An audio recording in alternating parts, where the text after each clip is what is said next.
அழகின் திருவுருவம். இக்குழந்தைக்கு நாமம் ராமன் என சூட்டுகிறேன். ராமன். ராமன். அரசே,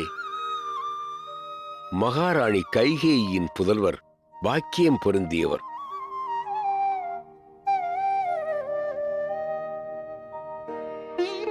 இவர் பராக்கிரமம் பொருந்தியவராவார். நீதிமானாய் திகழ்வார். சத்திய நெறியில் நடப்பவராவார். வானதேவரும் இவரைக் கண்டு பொறாமை கொள்வர். இந்த பாலகர் பலரையும் அனுசரித்து நடப்பவர். ஆகையால் இவருக்கு நாமம் பரதன் என சூட்டுகிறேன். பரதன்.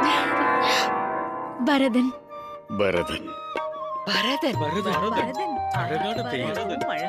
நல்ல பெயர். பரதன். தம்முடைய மூன்றாம் புத்திரன் சர்வகுண சம்பன்னன், சர்வ லட்சணங்கள் பொருந்தியவன். வளர்ந்த பின் இவருள் குடிகொண்ட வீரமானது நல் பராக்கிரமம் பொருந்தியதாய் விளங்கும். அந்த மரணமும் இவரைக் கண்டு அஞ்சும். சுமித்திரை என்ற புதல்வருக்கு லக்ஷ்மணன் எனும் நாமத்தை சூட்டுகிறேன். லக்ஷ்மணன். லக்ஷ்மணன். லக்ஷ்மணன். லக்ஷ்மணன். லக்ஷ்மணன். நான்காம் குழந்தையான சுமித்திரையின் புதல்வர் சத்துருக்களுக்கு மகா காலனாய் விளங்குவார். சத்துருக்களை வேறறுப்பவராவார். ஆகையால் அவருக்கான நாமம் சத்ருக்னன் என சூட்டுகிறேன். சத்ருக்னன். சத்ருக்னன். சத்ருக்னன். சத்ருக்னன். சத்ருக்னன். நன்றாக இருக்கிறது. அழகான பெயர். ராமன், பரதன், லக்ஷ்மணன், சத்ருக்னன். அரசே, தம்முடைய இந்த 4 புதல்வர்களையும் மூவுலகங்களும் வாயார போற்றும்.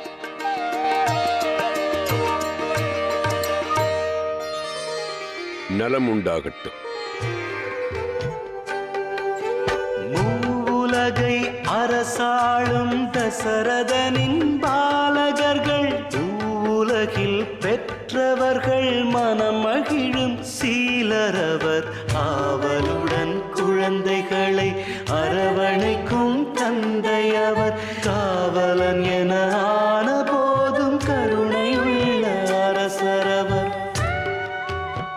என்ன நேர்ந்தது ராமா? என்ன நேர்ந்தது?